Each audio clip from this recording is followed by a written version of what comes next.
Support for this episode has been provided by Salesforce Quip. The world has changed, and the way we work must change too. Teams must be reconnected, sales processes redefined, and customers re-engaged.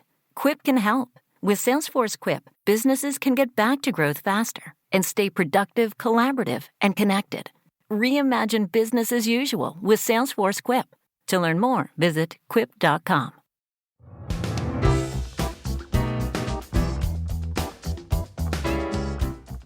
Major support for Out to Lunch is provided by the law firm of Jones Walker, established in 1937 with over 375 attorneys in offices throughout the U.S., providing a comprehensive range of services to a local, national, and international client base. JonesWalker.com. And by Hancock Whitney. Hancock Whitney is here for families, here for businesses, here for communities during this challenging time. Visit HancockWhitney.com/COVID-19 for the latest.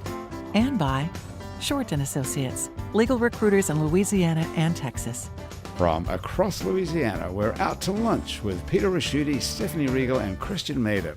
Peter Raschuti is Tulane University's Freeman School of Business Professor of Finance. Stephanie Riegel is editor of the Baton Rouge Business Report. Christian Mader is publisher and editor of The Current. It's business, Louisiana style. Hi, and welcome to Out to Lunch, Louisiana. I'm Stephanie Riegel in Baton Rouge. I'm Christian Mader in Lafayette. And I'm Peter Raschuti in New Orleans. As we continue to navigate the fallout from the COVID-19 pandemic, Stephanie, Christian, and I are taking a weekly statewide look at what's happening in the world of business and finance. This week is a bittersweet show for the three of us. It's the last show we're hosting together. Now that things are returning to a kind of normal, we're going back to making our individual shows in Acadiana, Baton Rouge, and New Orleans. So you get your local show back, and if you want to keep up with what's going on in all three locations, New Orleans, Baton Rouge, and Acadiana, you can listen to the other shows as podcasts. Wherever you live in Louisiana, or anywhere in the U.S. for that matter, you might have noticed something has changed in your local supermarket. And in some offices as well. I'm talking about plexiglass. Those giant sheets of plexiglass that now stand between you and the person on the other side of the counter are called sneeze guards. Have you wondered where they suddenly all came from? Peter Seltzer has laser cutters that he uses to make paper products at his company, Pete's Papercrafts. And when COVID came along, Peter switched from paper to plexiglass and started making face shields and sneeze guards. Peter Seltzer is joining us here in just a few minutes. But first, let's take a look at one of the local business sectors that has been hit hardest by the pandemic, tourism. Jim Cook is general manager of the Sheraton Hotel in New Orleans.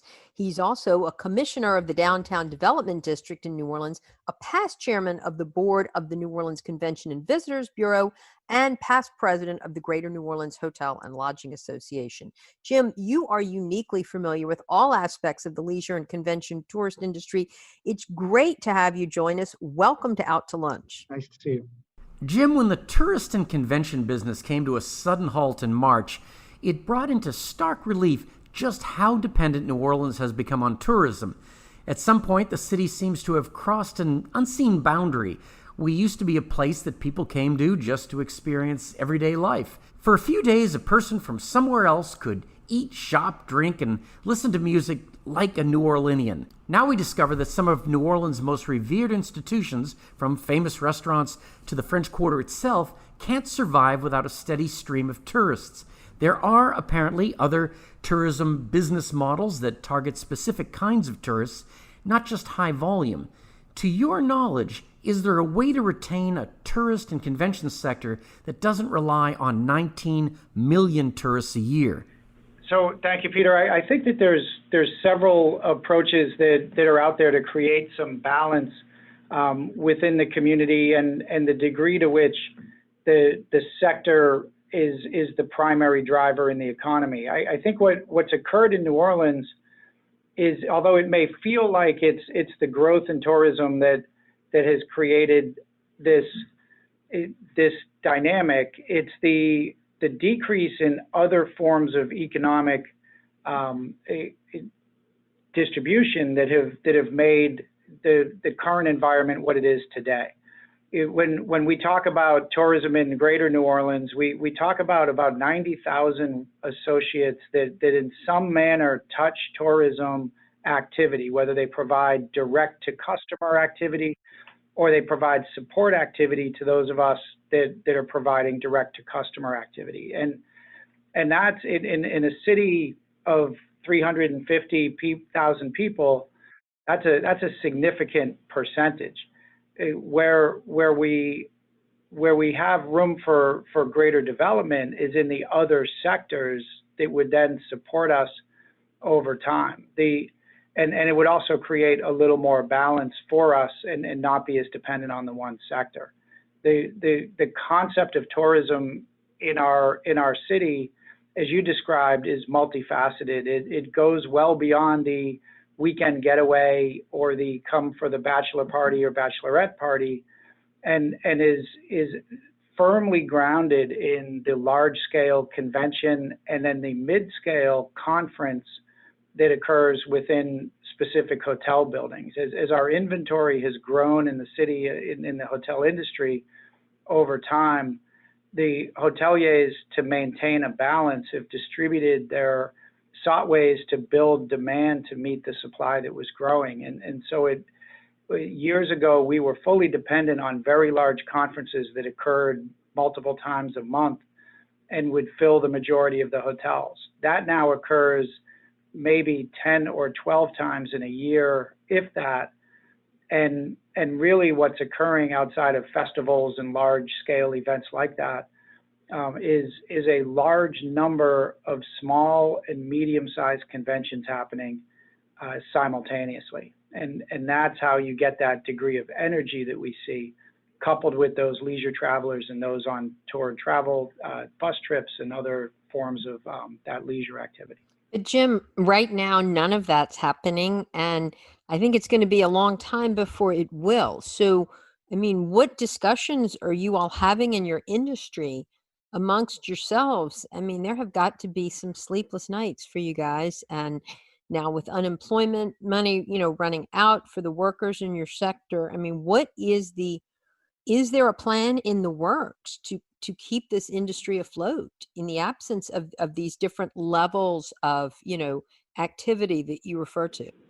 There absolutely are. It's interesting, though, as you said, I think every one of us, especially those of us that lead organizations, felt the weight of every one of our associates on day one. And I'll tell you, I will never forget the day that I had to sit down individually with all of mine and then as a group to address them back in March to describe what none of us could quite get our heads around. And what we knew, though, was that we had gone from being occupied at close to 90% to being occupied at less than 10% in the course of about 6 days. And while we were seeing things globally and seeing things at our properties outside of our city, it really hit home. And when it did, it hit home in literally a 4 or 5 day period, and one that was so abrupt. None of us have seen that outside of some other tragic events that have occurred in the past.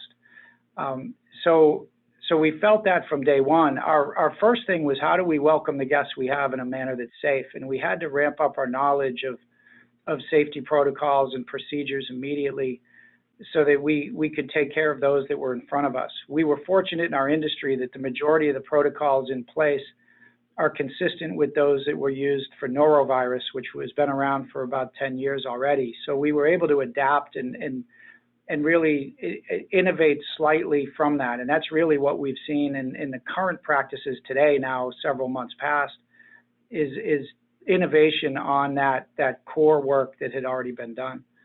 The challenge now is building trust and confidence among the traveling public for folks.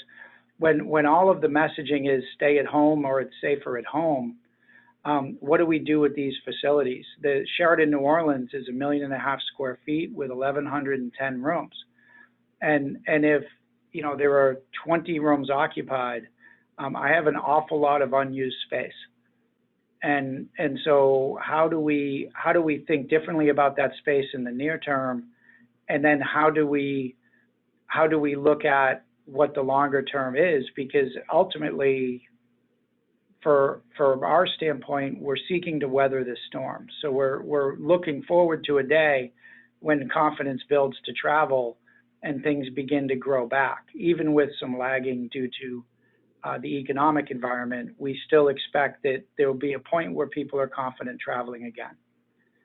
So that's step one. The hardest part for us as a city is that so much of our culture is high touch. And so the things that, even if folks are traveling to New Orleans today, the experience that they have doesn't feel the way it did back in February. Because we don't have music in the streets, we don't have people dancing everywhere you turn, and we don't have the true expression of our culture in the manner that all of us miss so dearly. So, Jim, I'm curious.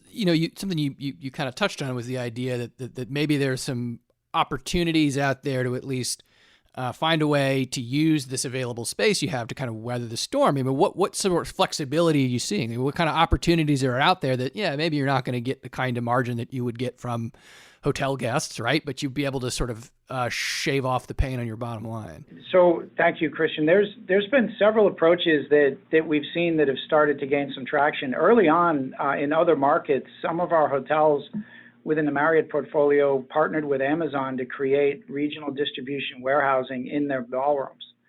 And so they set up temporary distribution areas that didn't exist in New Orleans, but we looked at it and said, is there a need could we rent a ballroom for 9 months? Could we do something to bridge the gap?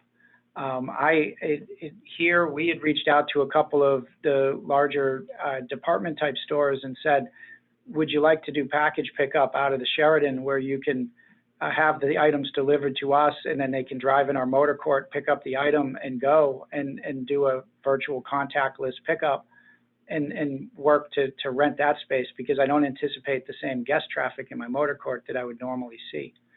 As it becomes safer to meet in groups, the advantage that we have is we have space. We have 150,000 feet of meeting space at the Sheraton. And so we've started to look at religious organizations and churches. So if your church is now being held to 50% or to 50% up to 150 or whatever your number is at this point in time, is there an opportunity to take advantage of the fact that I have a ballroom that handles 1,000 people and 50% is still 500 and we can do it safely?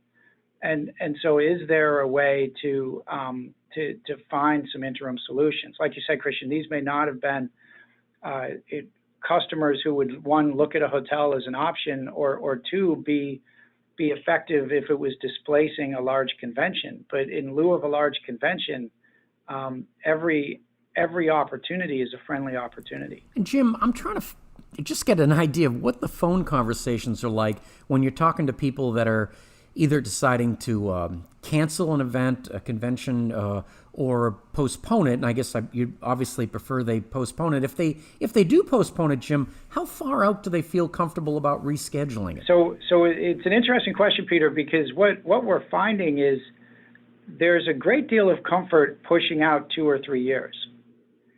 So what we have, one of the things that we deal with as well is that the organizations we do business with, if they're an association who does an annual meeting and they were scheduled to be in New Orleans in the fourth quarter of 2020, their next open year might be 2024 or 2025. And so they can't commit to 21 because they're under a contract. And so I can't say, would you like to move it to January? Well, no, we're going to hold it in November, and we have already signed a contract in whatever city. And so we actually went as far out as, I think, 2031 on one group, although it's a group that consistently books more than 10 years out, right? So each year they're making a contract for a convention that's 10 years away.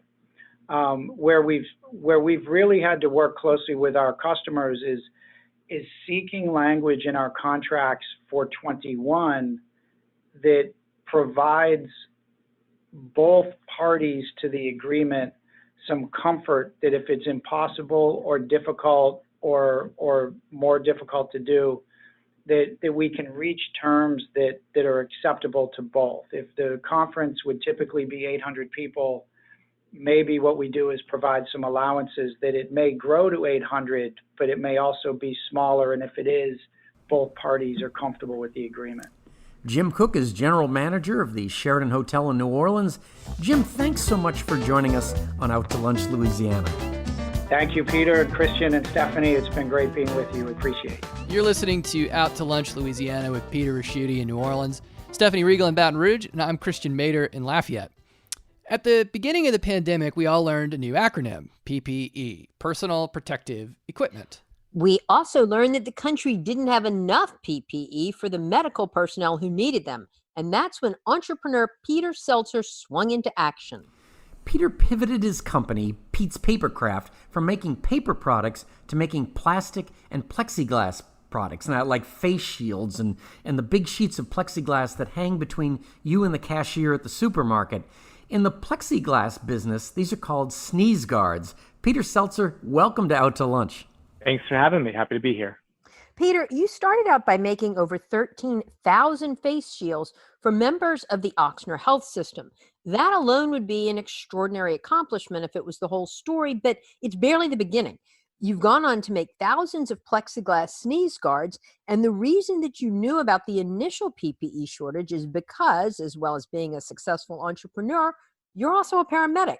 And you're the founder and director of a paramedic training program for high school kids called Gateway EMS Training. Do you think you're the sort of person who would find a way to play a pivotal role in any emergency? Or do you think you just happen to be perfectly positioned to play a pivotal role in this particular crisis? For me, this was a really unexpected crisis, but for some reason, all of my skills aligned up in this way where I was able to help out people in the healthcare industry, as well as businesses reopening, as well as support my own businesses and my employees. No, I mean, it is perfect. And really, it doesn't sort of matter because either way, you were, as you say, in the right place at the right time. Yeah. Was it difficult to make the pivot? I mean, just drilling down a little bit. I mean, how long did it take? I mean, was it just like one night you thought of it and in a matter of hours, you were already ordering plexiglass instead of paper? Early March was a time of much uncertainty in our area. And over 2 days, my school programs got shut down. And then also my art market on Frenchman Street. A lot of my business comes from the nighttime art market. So March 12th and 13th, both those things got shut down. I had no clue what I was going to do to support myself. I had 8 employees at the time between my different ventures, and we needed to do something. And so I immediately started working again as a paramedic. And a week later, I didn't have enough personal protective equipment while I was working with COVID patients. That next morning, I got a call from some people that I've worked with before. It's called Robert Forbes 3D. And they connected me with a group of people in New Orleans, Scale Workspace in Goodwood, NOLA. And overnight, we transformed my studio where I have my advanced manufacturing equipment, laser cutters, to start making these face shields. And so all of a sudden, I brought my team back. We were running 24-hour operations, producing the face shields for Ochsner. So that was going on. We're producing face shields. But after about 2 weeks, it seemed like international supply chains to some degree started to catch up for large organizations like Ochsner. And so there wasn't a need for me to produce the face shields anymore. And I sat around again, and I did not know how I was going to support my employees. I didn't know when my next paycheck was going to be. And I think I cleaned up my studio probably about 4 times. Just cleaned everything, sat around, cleaned up some more, didn't know what to do with myself. And I decided and I realized that I'd have to find something to do because I don't know when my next paycheck is. And so I thought about the work we've been doing, and I realized that there was going to be a demand for the general public to have some sort of protective barrier as well. Right now, the focus was with the healthcare industry. But if I could look a little bit ahead, I realized that everybody would need some protection. And so I got with my plexiglass supplier and placed a large order. It was a bet, a gamble. I didn't know how it would pan out. But ever since then, I've been placing a lot more orders. So I got to think that we keep going through different phases. I guess we're all paused in phase 2, right? But everywhere I go, I see some sort of plexiglass barrier, and it's walking into a business that I might say to them, I don't know necessarily they would have it, right? Like they're just showing up in places that you don't necessarily think about it. It used to be the thing that I thought about for buffets, right? Like you go to the Popeyes buffet here in Lafayette, you're going to hit a sneeze guard, right? So, but I got to wonder if at this point you're looking at this and saying like, hey, this stuff might be here to stay. Like this might be something that we kind of generally expect companies or anything that has a public face to it to have. I mean, is that generally your thought, or are you planning for an end to this market? They're like, well, I'm going to go back to paper. I thought early on that this would be a several week opportunity. At the end of every week, I'm like, okay, this is it. This is going to be over. And then the next week, the phone calls keep on coming. I think what happened was early on, lots of businesses quickly had to produce something. So it was like, hey, let's go to Home Depot. Let's get some 2x4s. Let's just like slap something up. Now we're all realizing this is going to, be here for a while. And now that this is going to be here for a while, it's time to maybe invest in something that's a little bit more polished looking. And so for me, the business for myself has also changed throughout the pandemic. So early on, it was just quickly, hey, just get a piece of plexiglass, get it up. Now we're trying to start doing a lot more installation. The majority of my work now is on custom installed sneeze guards. And Peter, I want to tie this into a big controversy in town, and that is, whether or not the schools will reopen. Can you, I'm trying to picture how this would go, but could you actually teach EMT remotely? Or have you thought about that? Yeah, so that's actually really interesting. And I think these sneeze guards are really important, but in terms of reopening schools, we're going to try to do it remotely to start. So we are geared up with my instructors to teach our EMS classes remotely. We hope at some point to bring students in for some hands-on work. There has to be that component. You don't want someone certified or licensed to perform medical skills that hasn't practiced those medical skills. But I think that we need to try to figure out how we can do it in a safe manner. And so that revolves around lots of distributed education. And then once we do come face to face, it's going to be small groups. We're going to have protective barriers and, sneeze guards and wearing masks. And I think we're going to get to that point where we can give kids the licenses they need. You said something a few minutes ago, Peter, that you said, I just tried to think forward about what would be needed. And that's always the key, right, to a successful entrepreneur. I think that's one thing I can't ever do is think forward enough. But as you're thinking forward now, where do you see things, 6, 12 months from now? Obviously you're focused on the fall and your school and everything, but how does this play out in your forward-thinking estimation? Yes. So for the sneeze guard business, I believe that there's going to be continued business for the foreseeable future, including 6 months out. But it will all revolve around more finished products that are more refined looking. So now we're getting into metal frames. We're getting into lots of ceiling hung sneeze guards. And I think back, my first sale was to Tall's Hummus on Magazine Street in New Orleans. And I got that because I was just going down the street, knocking on doors, finding anybody who would talk to me. And yesterday I was installing sneeze guards in Belle Chase for the 159th Fighter Wing. So it's been quite a change in my clients. We're still working with lots of small local New Orleans businesses, and Baton Rouge businesses. We've been sending sneeze guards up to Baton Rouge. I think that we're going to continue to invest. We're going to continue to try to build our inventory and just iterate what we are producing because businesses need this to reopen safely. So how much of an aesthetic consideration can you really make with a sneeze guard where you're taking these things in? I think most people look at them as it's a piece of plastic. It's going to keep sneeze particles from getting on my cash register or whatever.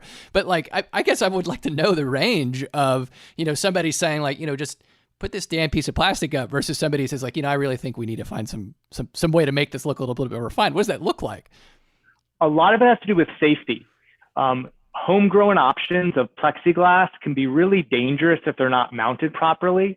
Plexiglass can shatter and it's sharp like glass.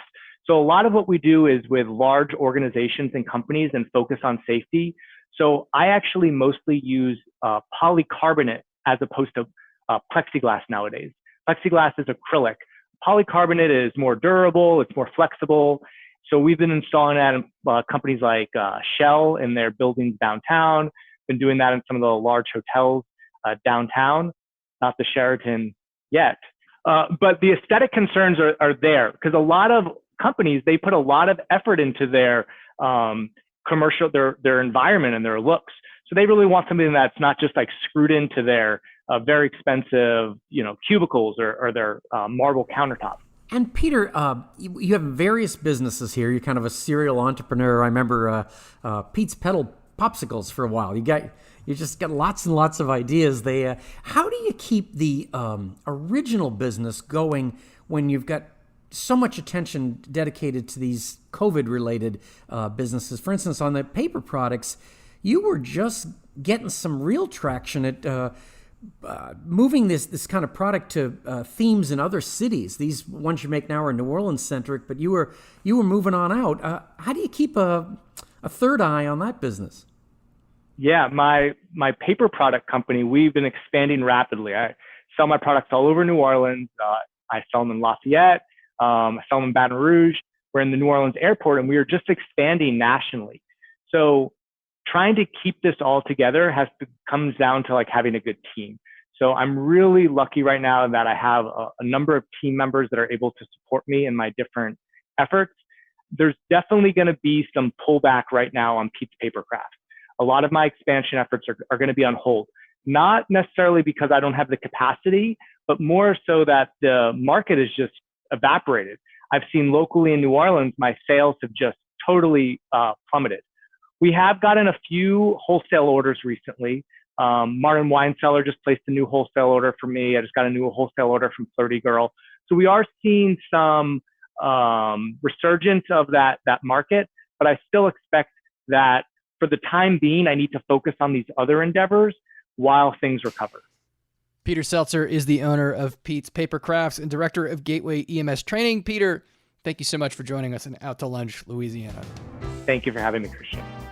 And thank you for joining us for this edition of Out to Lunch, Louisiana. We edited these conversations to fit into the time slot here on your NPR station. You can hear longer versions of these conversations wherever you normally get your Out to Lunch podcast. We've been making this statewide version of Out to Lunch since the beginning of the pandemic. As things are beginning to get back to some sort of normal, we're going to go back to our individual Out to Lunch shows in New Orleans, Baton Rouge, and Acadiana.